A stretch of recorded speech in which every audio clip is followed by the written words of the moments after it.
Hello student, आस्था chemistry classes में आप सभी का स्वागत है। पिछले वीडियो लेक्चर में हम लोगों ने एन फैक्टर, जिसे हम लोग वैलेंस फैक्टर के नाम से भी जानते हैं, उसके बारे में हम लोगों ने स्टडी किया था। इस वीडियो लेक्चर में हम लोग नॉर्मलिटी के बारे में स्टडी करने वाले हैं कि नॉर्मलिटी क्या होता है। इससे रिलेट करते हुए जो इम्पोर्टेंट फार्मूले हैं उनके बारे में हम लोग स्टडी करने वाले हैं। ठीक है, तो देखिए नॉर्मलिटी क्या होता है।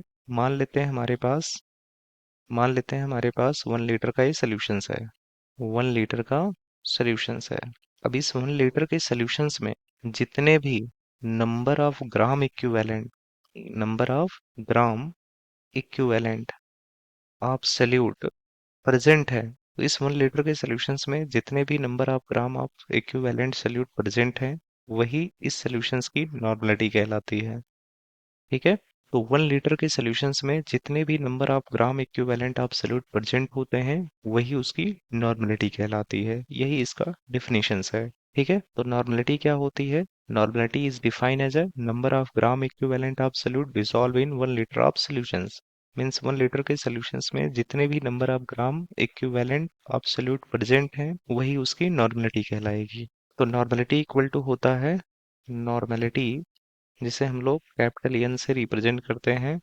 तो नॉर्मलिटी इक्वल टू होता है number of gram equivalent of solute upon volume of solutions, volume of solution in litre.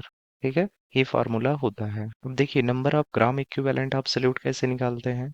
Since number of gram equivalent of solute equal to होगा weight of solute upon equivalent weight, equivalent weight and equivalent weight equal to होता है molecular weight, molecular weight upon N factor. ठीक है, इसलिए जो ऊपर का formula आएगा उसमें हम लोग इन सारे डाटा को पुट कर देते हैं।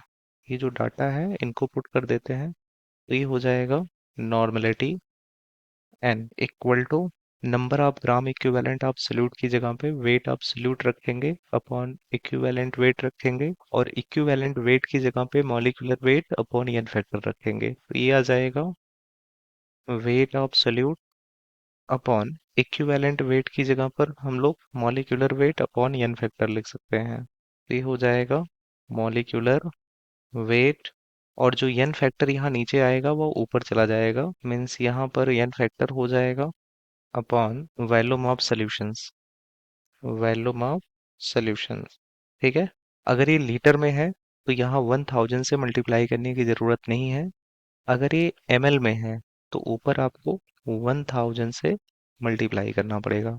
ठीक है, तो नॉर्मलिटी इक्वल टू आ गया weight absolute upon molecular weight absolute into n factor into 1000 upon volume of solution in ml। इसको हम लोग ऐसे लिख सकते हैं normality equal to weight absolute को हम लोग WB से रिप्रेजेंट करते हैं। सॉल्यूट का मॉलिक्यूलर वेट लेंगे तो इसको हम लोग MB से रिप्रेजेंट करते हैं, और सॉल्यूशंस के वॉल्यूम को हम लोग V से रिप्रेजेंट करते हैं इनटू 1000 इनटू n फैक्टर।